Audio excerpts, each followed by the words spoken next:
Right, Superman. Out on streaming now for some time. Has it done well? Thought we'd take a look, really. I found this headline in this article quite interesting. Superman, streaming ratings are worse than Captain America and Black Adam in the first 3 days, but outpaces competition in daily averages. Interesting. Caught my eye. Did catch my eye. Now, we already know from numbers that have been released that this movie was a financial failure. That's just, it's not, that just is what it is. You know, whether you liked or disliked the film, doesn't really matter. It just wasn't a financial success. In terms of just the raw numbers, maybe there's some accounting that's going on which made it successful, and other ways that they've managed to, I don't know, do something. I don't know. Whatever. Maybe even these HBO numbers is something by which they've factored into the overall gross and accounted somehow to make it successful. Who knows? Whatever.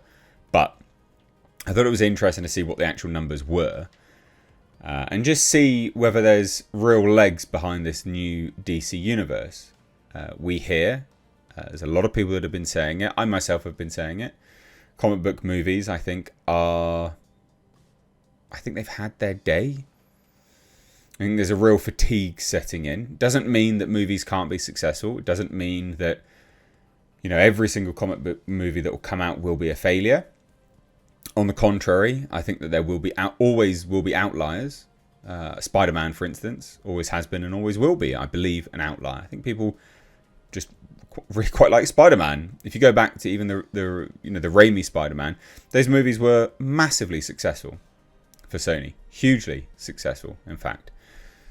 But the overall sheen has been wiped away, I think, from these superhero comic book movies. And yeah, let's have a look at the numbers and see where that sits, I guess. So as this article says, if you listen to the Hollywood Access media this week, you'd think Superman has taken flight in streaming ratings. Headlines are praising its debut on HBO Max, highlighting how the reboot soared to number 4 on Nielsen's top 10 movie chart during its first 3 days of release. And that is what people were saying, and that is objectively true. That is what it did. Right, as you can see, Superman debuts at number 4 on Nielsen's streaming movie top 10 after just 3 days on HBO Max. Okay, well, let's get a bit more granular into it, I guess. So a closer look tells us a more complicated story. The numbers reveal a debut that's both promising and precarious. So strong initial turnout, but a worrying lack of interest compared to similar superhero releases. But we'll get to that. While Superman outperformed competitors like Disney's Elio and K-pop Demon Hunters on a daily average basis, it trailed behind notorious superhero bombs like Captain America, Brave New World, and even DC's Black Adam. But I think there's a difference there. I think the issue with things like Captain America, Brave New World is people didn't go out and watch it. Right? The thing is, that movie didn't appeal to people for them to spend their money on. And so like that was a radical failure at the box office. Just an absurd failure. And so people, by this logic, anyway, what I'm positing here, is that they chose not to pay for it in theatres, but because people already had a Disney Plus subscription, they chose to watch it at home instead. Now, we don't know, because Disney doesn't release the numbers, we don't know how many of those people continued watching it, right? They may have turned it on and switched it off after 5 minutes and gone, God, I'm glad I didn't pay to watch this. We don't know. But I think that's probably what happened, in my eyes. And I think the people that went to watch Superman, there was more of them. It did better at the box office. I think those people wanted to watch it. They did like it. So there's not that many people that wanted to watch Superman at home. I think the majority of the box office turnout went to go watch it. Or the majority of the people that wanted to watch Superman at any point in time were the ones that went to watch it in theatres. They thought it was value for money, so they went. That's how I'm looking at it. Again, that's neither an indictment or, praise. That just is an analysis.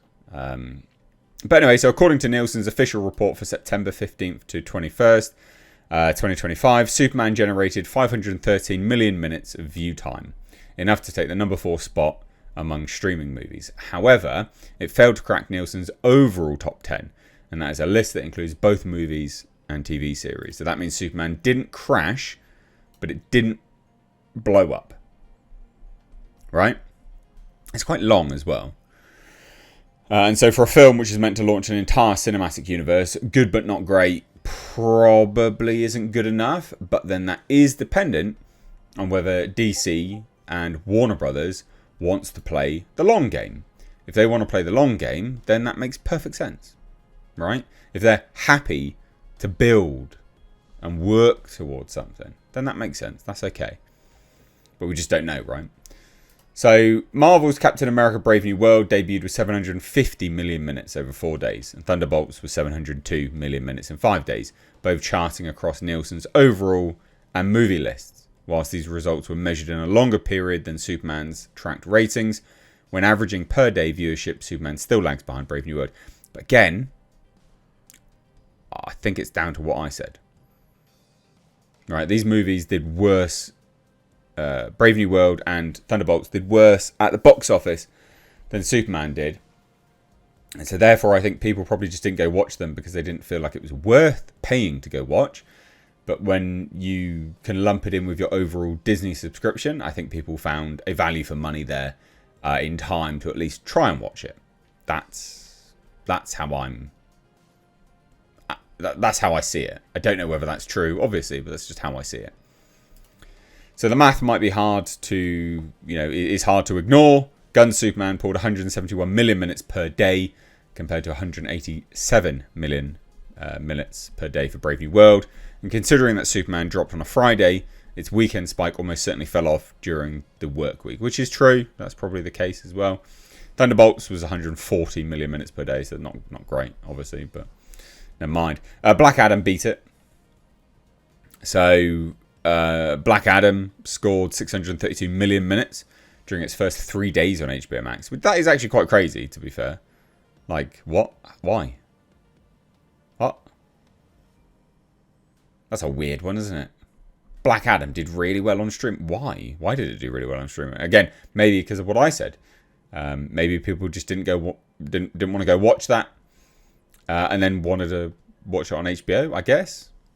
I don't know. But this, as much as this is a video about Superman and the numbers, it's also genuinely a movie overall about streaming, right? Every single time we talk about when a movie goes to streaming, got to remind everyone, got to keep talking about this, is that these movie studios have shot themselves in the foot. They've cannibalized their second and third revenue streams.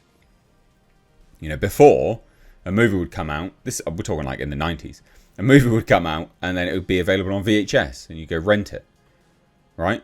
So, but it wouldn't be available for VHS for quite a while.